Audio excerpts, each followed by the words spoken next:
दुनिया में इंसान जब खाली हाथ आता है तो उसकी मुट्ठी बंद होती है, लेकिन जब वो इस दुनिया से रुखसत होता है तो उसके हाथ बिल्कुल खुले होते हैं।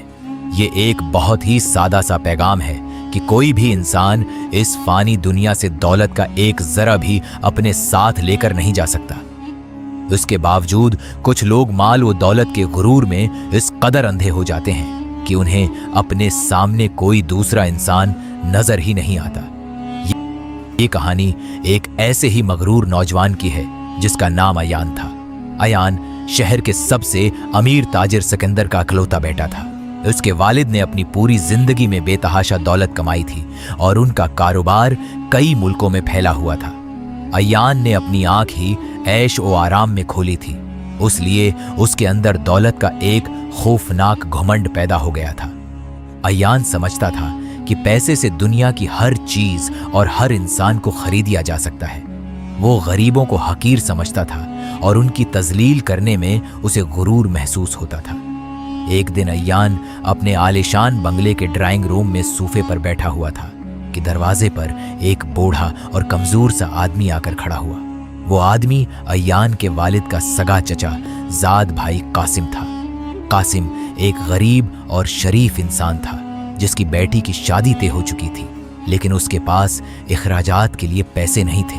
वो कुछ मदद की उम्मीद लेकर अपने अमीर भाई के घर आया था।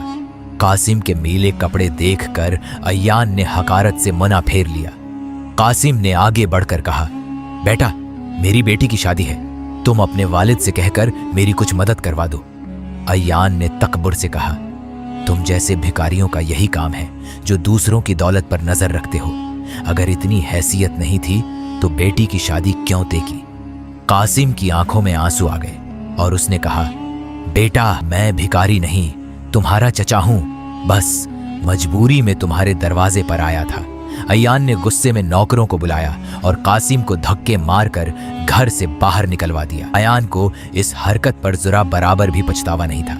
शहर के दूसरे किनारे पर एक गरीब बस्ती थी जहां एक नेक सीरत और बाअखलाक लड़की ज़ौया रहती थी।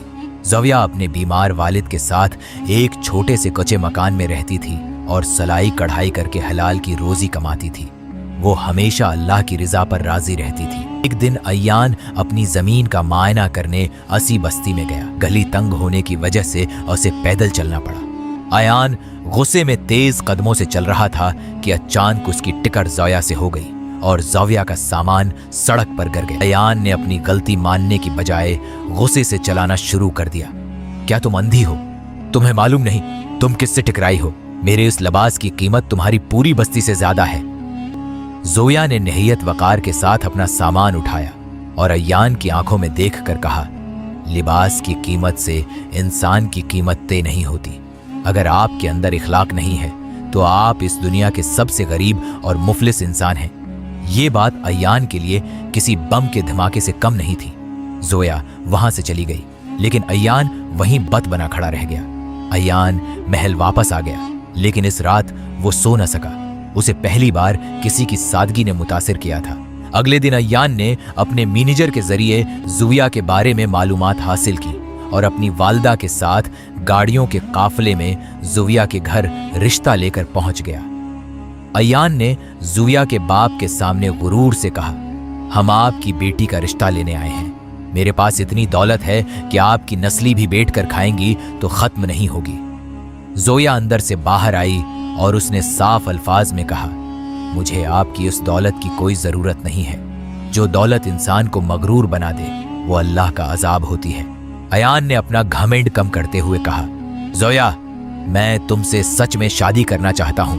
तुम जो कहोगी मैं वही करूंगा। ज़ौया ने संजीदगी से अयान की तरफ देखा और एक सख्त शर्त रखी, अगर तुम मुझसे शादी करना चाहते हो तो तुम्हें ये तमाम दौलत और शाहाना जिंदगी हमेशा के लिए छोड़नी होगी। तुम्हें मेहनत मजदूरी करके हलाल की रोटी कमाना होगी और मेरे साथ इस कुचे मकान में सादा जिंदगी गुजारनी होगी। ये शर्त सुनकर अयान के पांव तले से जमीन निकल गई। ज़ौया की ये नागजीर और सख्त शर्त सुनकर अयान के पांव तले से जमीन निकल गई। उसकी वालदा चीख उठी और अयान का हाथ पकड़कर वापस जाने लगे, लेकिन अय्यान अपनी जगह से एक औंच भी ना हिला। उसके दिल व दिमाग में एक जबरदस्त तूफान बरपा हो चुका था।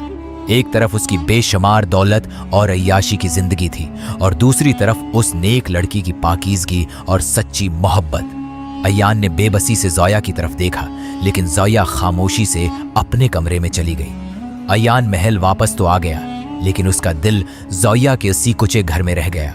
उसके वालिद सिकंदर को जब इस शर्त का पता चला तो उसका गुरूर जाग उठा। उसने गुस्से में कहा, उस शहर में किसी की इतनी मजाल नहीं जो सिकंदर की दौलत को ठुकरा सके। तुम इस गरीब लड़की को भूल जाओ। लेकिन अय्यान पर किसी बात का असर नहीं हो रहा था। उसे पहली बार अपनी बेशुमार दौलत से शदीद नफरत महसूस होने लगी थी। अगली सुबह अय्यान ने एक ऐसा फैसला किया जिसने उसके पूरे खानदान को हैरान कर दिया। उसने गाड़ियों की चाबियां अपने वालिद की मेज पर रखी और कहा, अबा जान, मैं ये घर और दौलत हमेशा के लिए छोड़कर जा रहा हूं। सिकंदर ने गुस्से से कहा, अगर तुम इस दरवाजे से बाहर गए तो तुम्हारा इस जायदाद से कोई ताल्लुक नहीं रहेगा। तुम जैसे नाजिक इंसान 2 दिन में सड़कों के धक्के खाकर वापस आ जाएंगे। अय्यान ने खामोशी से सर झुकाया और तन पर मौजूद सादा कपड़ों में महल के बड़े दरवाजे से बाहर निकल गया। पहली बार अय्यान को एहसास हुआ कि दौलत के बगैर जिंदगी कितनी सख्त और बेरहम होती है। दोपहर की शदीद धूप में उसके नाजिक पांव में छाले पड़ गए। वो शहर की एक बड़ी जामा मस्जिद में गया और सजदे में गिर कर अपने तमाम पुराने गुनाहों और तकब्बुर की रो रो कर माफी मांगने लगा। अगली सुबह वो मजदूर मंडी गया और पूरा दिन सख्त मेहनत करके लकड़ी का भारी सामान और बोरियां उठाएं। शाम को ठेकेदार ने उसे मजदूरी के चंद सिक्के दिए। अय्यान ने इन सिक्कों को अपनी आंखों से लगाया और अल्लाह का शुक्र अदा किया, क्योंकि वो उसकी जिंदगी की पहली हलाल कमाई थी। अय्यान वही हलाल की कमाई लेकर ज़ोया के घर पहुंचा। उसने अपनी मुट्ठी खोलकर वो सुके ज़ोया के सामने रखे और कहा, ज़ोया, मैं अपना महल और तमाम जायदाद छोड़ आया हूं। ये मेरी पहली हलाल की कमाई है, जिसको कमाने में मेरे हाथों में छाले पड़ गए। लेकिन मेरे दिल को जो सुकून आज मिला है वो पहले कभी नहीं मिला था और न ही इस दौलत से मिल सकता था। ज़ोया ने अय्यान की आंखों में सच्ची तौबा देखी तो उसका दिल पिघल गया। उसने अपने वालिद की रजामंदी से अय्यान से बहुत ही सादगी के साथ निकाह कर लिया। निकाह के बाद अय्यान ज़ोया को बस्ती के एक छोटे से कच्चे कमरे में ले गया, जहां न कोई पंखा था और न कोई बस्तर। लेकिन ज़ोया ने अपने हाथों से अय्यान के जख्मों पर दवा लगाई और उसे सूखी रोटी का नाश्ता बना कर दिया। अय्यान रोजाना मंडी जाता, मेहनत करता और जो पैसे मिलते ज़ोया के हाथ पर रख देता। अय्यान के चेहरे से तकबर खत्म हो चुका था और इस पर हलाल कमाई का सच्चा नूर चमकने लगा था। दूसरी तरफ अय्यान के वालिद सिकंदर पर मसाइब के पहाड़ टूट पड़े।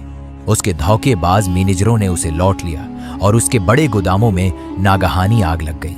सिकंदर शदीद बीमारी के बस्तर पर पड़ गया और उसे अपने तमाम मजालिम याद आने लगे कि उसने किस तरह गरीबों पर जुल्म किया था।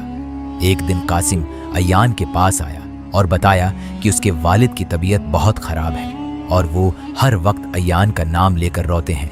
अय्यान फौरन अपने पुराने घर पहुंचा।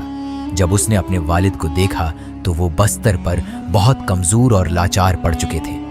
सिकंदर ने रोते हुए अय्यान का हाथ पकड़ा और कहा, बेटा, मुझे माफ कर दो।